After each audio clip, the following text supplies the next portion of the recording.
Amrita is currently doing her PhD with MS University Baroda. She works in the in NFI, and her topic was something related to calcium and vitamin D supplementation. In 2013, the national guidelines for calcium and vitamin D supplementation during pregnancy and lactation came into being. But guidelines coming and practical implementation of it, as we all know, are somewhat different, both in terms of time and in terms of state in which the program is getting implemented. Even in Delhi, where they said they wholeheartedly accept and will be doing, there were areas where it was getting implemented, areas where it is not getting implemented. So, for her dissertation, Dr. Gopalan chose implementation of calcium and vitamin D supplementation under research condition in a primary health care. In the same hospital, how does it go when it goes in the service route? And finally, what happens at the same time in the community where people may or may not be accessing government hospital in any regular fashion. So, all the three settings, she has documented current state of the program and incidentally also course and outcome of pregnancy, nutritional status of the mother and birth weight of the offspring. Amrita. Thank you, ma'am. Good afternoon. Today I am presenting on the topic weight gain during pregnancy in urban women in dual nutrition burden era. Pregnant women form one of the most vulnerable segments of the population from nutritional point of view. Studies in 1970s have shown that women from low-income groups subsist on inadequate dietary intake and are chronically undernourished and anemic prior to pregnancy. There is no increase in dietary intake during pregnancy. Mean weight gain in pregnancy ranged between 7 to 8 kgs. Mean birth weight was 2.7 kg and a third of infants weighed less than 2.5 kg at birth. These studies provided the basis on which ICD's food supplementation program to pregnant women were initiated. Currently, undernutrition continues to be a problem. Concurrently, there has been an increase in overnutrition in women from all segments of population. There is very little data on pre-pregnancy weight, weight gain during pregnancy, and birth weight of the offspring during the current dual nutrition burden era. In last two decades, research studies have shown vitamin D deficiency is widespread during pregnancy. National guidelines for calcium supplementation during pregnancy and lactation have been formulated under the Maternal Health Division, Ministry of Health and Family Welfare in December 2014. The guidelines envisage calcium 500 mg as calcium carbonate salt and 250 IU vitamin D are to be taken twice daily just after meal starting from the second trimester of pregnancy till 6 months postpartum. NFI is currently undertaking a study on calcium and vitamin D supplementation to pregnant women in hospitals under research conditions and service conditions and in the community settings. The calcium and vitamin D supplementation in pregnancy project has 3 groups. The first group is primary healthcare institution in which the supplementation study was undertaken. In this group, 100 pregnant women in second trimester willing to participate in the study were enrolled in each of the 4 seasons. Calcium and vitamin D supplementation and nutrition education were given by research staff. A record of compliance was maintained, monthly follow-up carried out till delivery, and information on course and outcome of pregnancy was collected. The second group is primary healthcare institution providing antenatal care under existing conditions. In this group, 100 pregnant women attending the ANC clinic antenatal clinic in second trimester and willing to come for follow-up to the same clinic till delivery are enrolled in each of the 4 seasons. They receive calcium, vitamin D supplementation under existing constraints in the hospital. Data on composition of the tablets supplied in the hospital and on regularity of supplement supply and intake were recorded.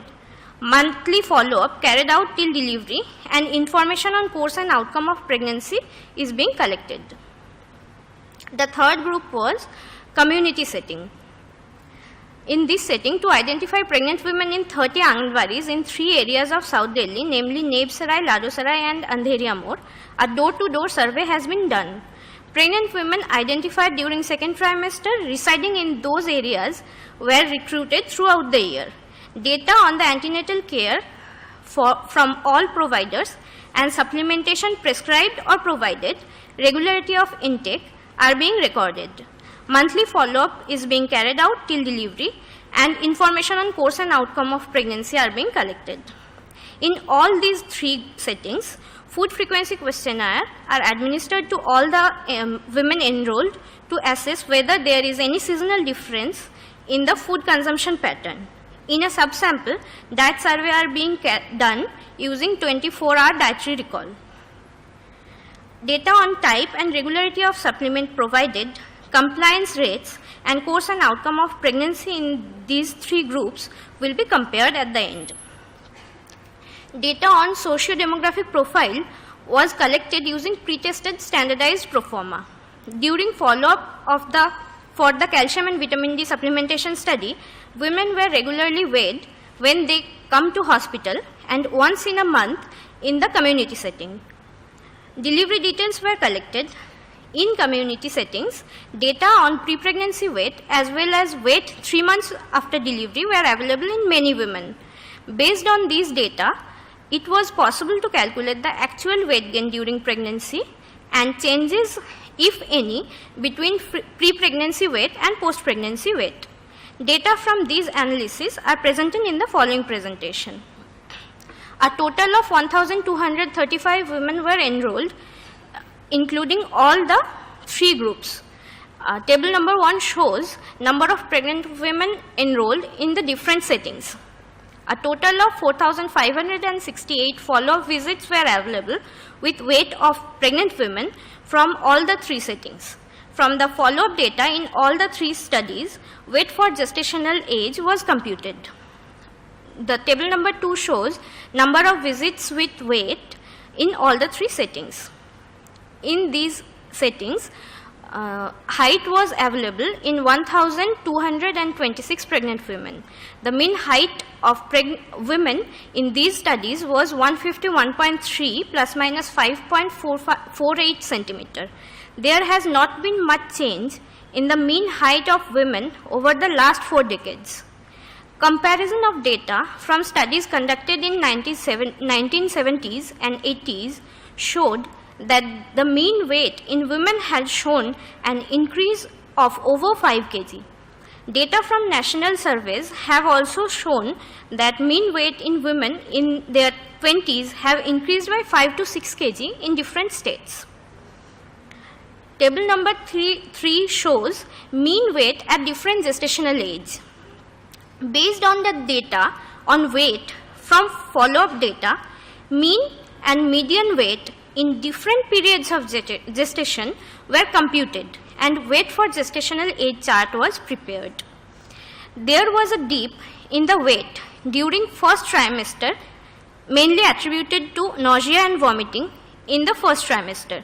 Thereafter, there was a progressive increase in the mean weight in relation to gestational age. The mean weight gain in the whole group during pregnancy was 8.1 kgs.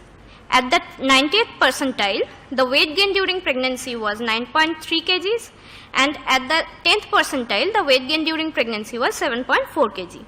The difference in weight gain during pregnancy in different tertiles was ranged between 7 to 10 kg.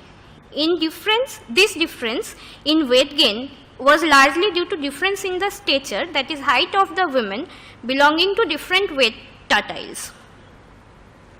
all the subjects having both weight during early second trimester of pregnancy, that is 14 to 16 weeks, and birth weights were taken together from all the 3 settings and were sorted according to the maternal weight tertiles to see the effect of weight during pregnancy on birth weight. The same procedure was repeated to see the effect of weight during late third trimester on the birth weight. In 250 subjects, weight at early second trimester, that is 14 to 16 weeks, and birth weights were available. In 362 subjects, weight both at 36 and above weeks and birth weights were available. There was a gradient in birth weight in relation to weight tertiles at second and third trimester. The difference in maternal weight and birth weight were due to differences in the height of the women. Table number 4 shows that there is statistically significant difference in the maternal height in different tertiles. The differences in the second and third trimester weights and birth weights between weight tertiles is due to the difference in the stature of the women belonging to different tertiles. Data from other NFI studies show that the prevalence of undernutrition in 18 to 29 years of age is 12.1%, 54% are normally nourished, and 33.9% are overnourished. It would therefore appear that undernutrition, that is wasting, is no longer a major problem in the group of population investigated. But overnutrition is seen in 1/3 of the population. An attempt was made to assess what is the residual weight gain after pregnancy in community setting. In 121 subjects, pre-pregnancy and post-pregnancy weights were available. Mean weight and BMI is shown in the table number 5. Mean height of these women was 151.9 centimeter, 151.9 plus minus 2.28 centimeter. There was a 2.7 kg increase in the post-pregnancy weight. The increase in weight is statistically significant. More than 1/3 of the subjects were overweight during both pre-pregnancy and post-pregnancy. In pre-pregnancy, the overnutrition rate was 40%, and in pre-pregnancy, the overnutrition rate was 45%. In contrast to only 9.1% in the 1% underweight in the pre-pregnancy and 5.8% of underweight in post-pregnancy. Data shows even with 8 kg pregnancy weight gain, there is a residual weight gain of about 2 kg after pregnancy. More than 90% of women are normally nourished or overnourished, thus they may not require food supplementation. The observed differences in the pregnancy weight and birth weight are not related to only weight but related to the maternal stature. Food supplementation or increasing food intake to all the women, majority of whom are short-statured, can increase weight gain and render them at risk of overnutrition and associated health hazards. In view of these, it might be preferable to screen and identify undernourished women with low BMI, and provide continuous food supplementation to them throughout pregnancy and monitor the improvement in the nutritional status.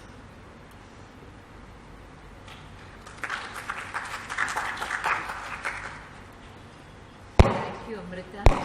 You finished your presentation in half the time allotted to you so that everybody can go and have their lunch. You know,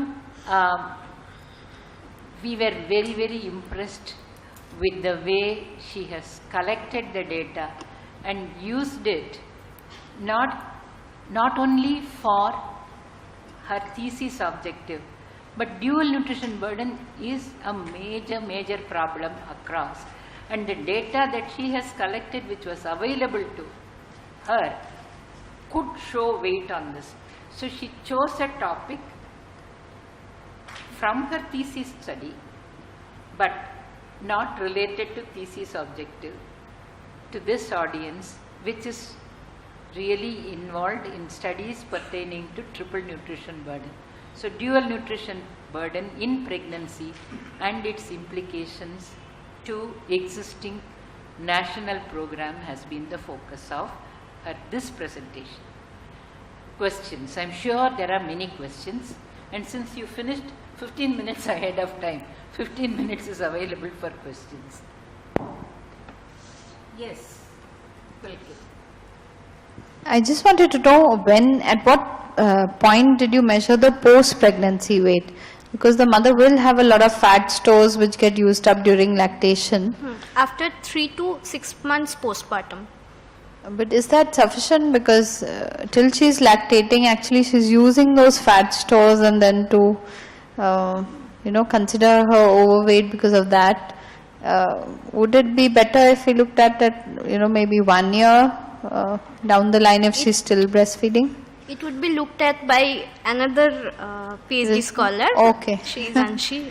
Because, it's kind of unfair if you just say that she's put on and that's leading to obesity. It might be the fat stores which are very essential for the lactation to happen adequately. Pulkit, I will add 2 bits because the question you ask has multiple foci.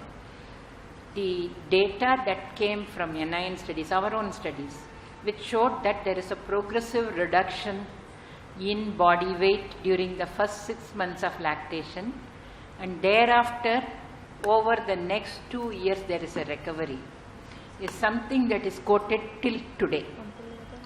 But today the situation is quite different.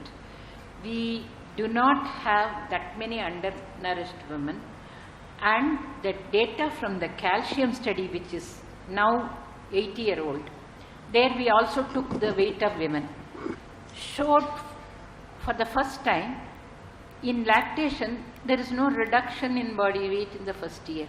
I was surprised. I said, ये तो हम सही नहीं लिया, शायद ये objective नहीं था, किसी ने कुछ गलती किया.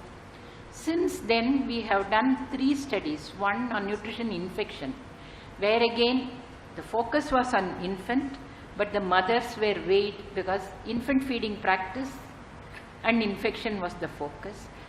And to our surprise we found that, look, there is no reduction in body weight between, let us say, 3 months and subsequent months. Postpartum 3 months we allow because that is reversal of pregnancy induced hydremia, fat, placenta, everything. But 3 months to 12 months, in that study, which was over 5 years, we did not find any difference. This time again we have allocated that to another thesis, and results essentially are the same. Since all this data were available, we allowed her to take any weight between 3 and 6 months.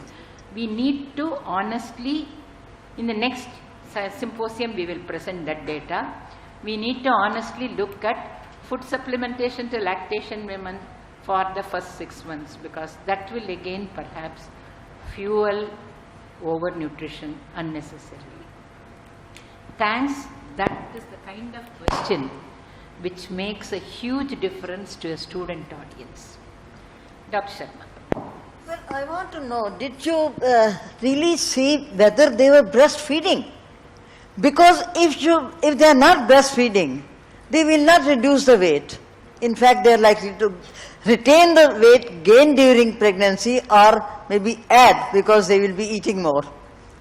Since they are partly, they may be. And also, Dr. Sharma, the first presentation in the afternoon session is Kamini Prabhakar. She shows what is the infant feeding practice in the same population, how intensely they breastfeed, how exclusively they breastfeed, how because of these two, their infants are not showing any reduction in body weight in the first year. So the intensity of lactation, the duration of lactation in all these women. But is that the separate group or the same group? The same group. The group is the same. Pregnancy she has taken. No, but same subjects? Same subjects. But then this particular group where you are giving the calcium and vitamin D also you are studying, isn't it, I mean, unless we see whether they are really breastfeeding, That's what we I'm cannot trying to tell say you. the effect on weight gain. The calcium and vitamin D supplemented group deliver. The minute they deliver, they become subjects for the use of mother-child protection card for growth monitoring and infant feeding and infection interactions. So it is the same population. Not all subjects are common. Where we have chosen, their infant feeding practices are available in the cohort. You will hear that post-lunch. Can I now thank Amrita with the basket without forgetting, and then we adjourn for lunch. Can I just... Yes, Dr. Sharma, sorry. You know, if you remember, long back, you know, we did a study on triple burden, Dr. Sushma Kashyap and myself. You know, where we observed was, because we did it up to 1 year of postpartum. And what we observed is that by 6 months post-lactation, they come back to the normal weight. Here, you know, what you have shown is that almost about 2 kg of weight is gained, which means if supposing there are 3 pregnancies, they will add on 6 kgs of weight, which will really lead to an problem of obesity. Answer is yes. Dr. Sushma Kashyap's study in Bhatti mines and thereafter was in 1990s in a population where 40% were undernourished. This is a population where you will see Anshi's data, 10% is the undernutrition in 20 to 30 years. In the last presentation today, you will see in the 20 to 30 age group, in this population, which is not laborers, which is low middle income group, majority of whom are housewives, the overnutrition rate in the 18 to 30 is 1/3. This change has occurred over the last 1.5 decades, and that is what is really something that we should all worry about. Change has been rapid. Our studies in NIN were 80s, we showed the same thing. Dr. Kashyap's studies in Bhatti mines showed the same thing, whether you looked at birth weight, weight gain in pregnancy, or lactation. But that is 1980s, 90s. Today's world in India is radically different, and we need to take cognizance of it. You will hear all of it in the afternoon. Any more questions? If not, Ask one question. yes. Anshu, did you find any cases of allergy or reaction to Imfron? You gave injections of iron. Did you find any reaction to those? Because there are some cases who, by injection, Each pregnant woman, first we had given a test dose, and in our sample we did not find it. okay, because sometimes, I mean, sometimes it is really very tricky. Can I again come in and intervene? Allergy to injectable iron is a very well-known phenomenon. The only phenomena that we fear is following an intravenous injection of iron. Originally, people used to blame iron dextron, poor syringes and needles, and that is why iron sorbitol citric acid came, and thereafter now you have a whole number of newly minted product, carboxymethyl cellulose, AOOO, all of which are being advocated easy, one shot, 200 milligram IV, no problem. It can be given even to ordinary pregnant women, because in one shot you have overcome. All these were tried in the 1970s, single dose Imferon injection, multiple dose Imferon injections. Dr. Rohit Bhatt and Krishna Menon were the greatest advocates.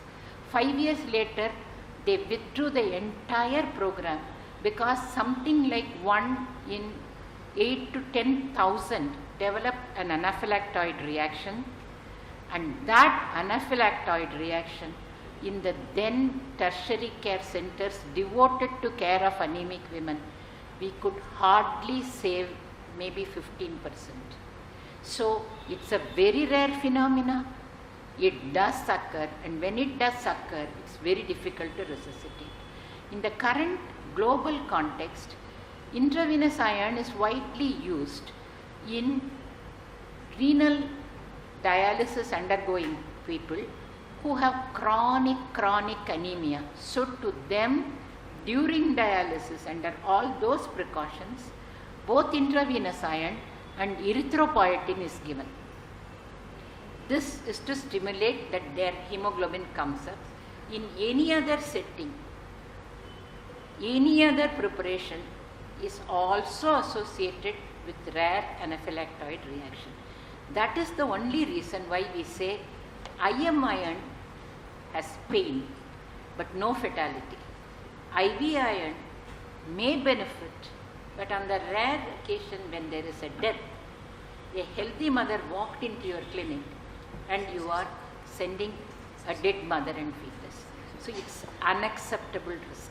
So this is the reality, and that is why however much commercial interests say, however much fashionable it is for fashionable obstetric clinics to use it, the traditional rational obstetric community opposes intravenous use of iron in pregnancy. Thank you. Sir, we break for that. Sorry for having given that long explanation. Come, Amrita.